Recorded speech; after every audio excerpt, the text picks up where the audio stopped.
Bugün 9 Mart, yəni bugün keçirilən buraxılış imtahanı haqqında danışmaq istəyirəm. Özüm də bir 11-ci sinif olduğum üçün və bu imtahanda iştirak etdiyim üçün həm 15 Mart imtahan verənlərə dəstək, həm də ümumi olaraq suallar səviyyəsi barəsində biraz danışmaq istəyirəm. Bəli, bildiyiniz kimi bugün imtahan verdik və suallar məni çox şaşırtdı türklər demişkən. Yəni necə deyim, qısaca deyim, orta səviyyədə bir suala mən rast gəlmədim şəxsən. Ya asan ya da çətin səviyyəli suallar var idi. İndi onları tək-tək, fən-fən sizlərlə fikirlərimi bölüşəcəm. Əvvəla ingilis dilindən başlamaq istəyərdim. İngilis dili həqiqətən də yəni biraz bizi anidən bir mandraja saldı, anidən bir şey oldu. Çünki hər zaman biz listingi sonda yazırdıq. Mən də suallarla ilk başda tanış olduğum üçün rahat-rahat sualları vərəqləyərkən birdən listing səsi eşitdim, listingdən gələn səsi eşitdim və dərhal bir panikaya keçdim və anidən listinq açmağa çalışdım. Düzdür, bacardığım qədər suallarla tanış olub yazmağa çalışdım, ancaq iki deyil də bir sualda bir xəta etdiyimi düşünürəm. Daha cavablar çıxmadığına görə dəqiq yoxlaya bilməmişəm.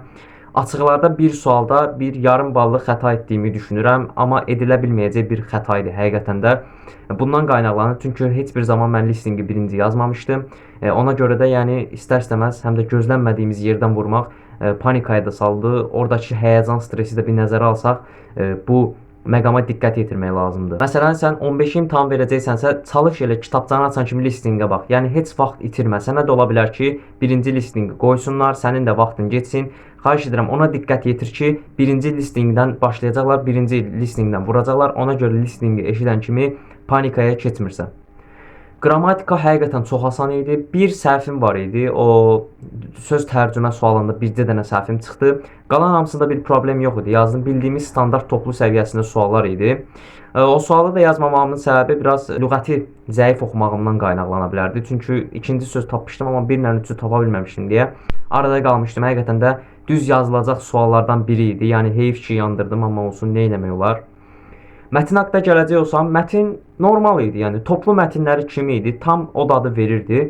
Sadəcə o sinonim sualında o entuziasm deyə bir söz var idi. Onu ilk dəfə də eşidirdim. Mən onun yerinə dream yazdım. İndi bilmirəm, insaflarına qalıb. Bəlkə bal versələr götürərlər, bəlkə bal verməsələr götürməzlər deyə düşünürəm. Yəni insaflarına qalmış bir şeydir həqiqətən də. Dream götürsələr düz yazmışıq, götürməsələr də səhv yazmışıq. Çox abituriyentə də fikir verdim ki, həqiqətən dream sözünü yazmışdı. Çünki entuziasm deyə bir sözü, bilmirəm yazılışını düzgün dedim yoxsa yox, mən birinci dəfə də eşidirdim həqiqətən. Ana dili haqqında gələcək olsam, həqiqətən də necə deyim, ana dili çox yığcam yazılmışdı. Yəni açıq sualları sadəcə cavab kartına kodlaşdırmalısan deyə özü sənə mesajı verirdi. Mən şəxsən heç bir açıq sualı bunun üstündə yazmadım. Sadəcə cavab kartına doğru bildiyim cavabları kodlaşdırdım. Mətnlər maraqlı idi, tam standart toplu səviyyəsində idi. Biraz söz mənasız sualları çox qəşəng suallar idi. Sözlərin hamısının mənasını bilirdim. Sadəcə cümlə daxilində birini yanlışlıqla 2 dəfə işlətmişəm deyə ola bilsin ki, oradan məndən bal qıra bilərlər. Yəni o məqamdan biraz şübhələnirəm. Oradan biraz bal qıra bilərlər, yəni onu düşünürəm. Başqa da ki, qrammatika standart səviyyəli suallar idi. Həqiqətən bir qismən çətindir deyə bilərəm. Yəni qismən qrammatikada çətinlik var idi, amma belə samballı suallar idi. 10 dənədən də 8 dənə qrammatika yazmışam. İndi nəticəmi də aprel ayının ortasında çıxsa sizlərlə bölüşəcəm inşallah.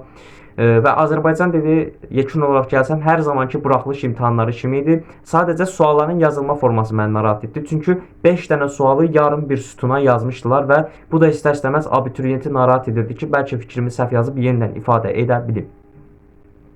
İngilis dilindəki inşaat sualına gəlmədim. O, yəni necə deyim, bildiyimiz inşaat sualları kimi idi. Ən sevdiyin hobbin, məşğuliyyətin nədir, böyüyəndə nə olmaq istəyirsən deyə standart bir mətn forması idi. Standart bir esse idi. Bacaran yazdı, bacarmayan yazmadı. O tərz bir sual idi. Yəni belə fantastik bir şey də yox idi, bildiyimiz şey idi. Riyaziyyata gələcək olsam, riyaziyyat həqiqətən də məni çox təəccübləndirdi. Niyə? Təsəvvür edin, riyaziyyatın əvvəlini çox gözəl yazdım, ancaq son 5 sualda həqiqətən də çox çətinə düşdüm. Yəni riyaziyyatda bilirsiniz də 3 tip sual olur. Asan, orta, çətin. Biz ən çox orta ilə çətinlə rastlaşırdıq, amma bu dəfə qəribə bir şey oldu. Asanla çətinlə rastlaşdıq. Yəni necə deyim, asan suallarda birini xaric hamısı düz çıxdı. Ancaq qapalı sualların həqiqətən də necə deyim, 7 dənə qapalıdan 3-ünü, 4-ünü güc bəla ilə yaza bildim. Həqiqətən də necə deyim, mənə görə çətin suallar idi. İndi birinci qruplara görə rahat gələ bilər, amma şəxsən mənə görə çətin suallar idi. Oradan da bir, yəni 20-21 düz var. Bir düz də necə deyim, o da yoxlayanın insafına qalıb. Həllini qismən yarımçıq yazmışam. Balımı 0 da yaza bilər, yarı bal da verə bilər. Onun insafına qalmış bir şeydir. Yarı bal versə çox gözəl olacaq həqiqətən də. İstədiyim balı riyaziyyatdan toplamış olacağam da deyə bilərəm. İngilis dilindən bilmirəm. Yəni istədiyim balı toplaya bilərəmmi, bilməyərəmmi? Azərbaycan dilində eyni şəkildə toplayıb toplaya bilməyəcəyəm qarşısında bir dilemma arasında qalmışam. Onu deyərdim. Ümumi olaraq imtahan ortamı haqqında danışmaq istəyirəm. Əvvəla məktəb çox prestijli və gözəl bir məktəb olsa da gizlilik səbəbilə məktəbin nömrəsini deməyəcəm. Partalar biraz narahat idi həqiqətən də. Oturan zaman müəyyən qədər sıxıntılar yaşadım. Yəni partalar biraz narahat idi. Otağın balaca olması yaxşı idi ki, listening aydın şəkildə işləyirdi. Sadəcə listening biraz sürətli deyilmişdi. Orada biraz çaşdım. Bir də 15 mart verəcəklərdən çox xahiş edirəm. Birinci listingdən başlayın. Mütləq sizi də oradan vurmağa çalışacaqlar. Bizi şəxsən oradan vurdular, sizi də oradan vurmağa çalışacaqlar. Gedin listingə və sözlərə təkrar-təkrar baxın. Çox xahiş edirəm. Ən azından 5-10 bal qazana biləcəksiniz.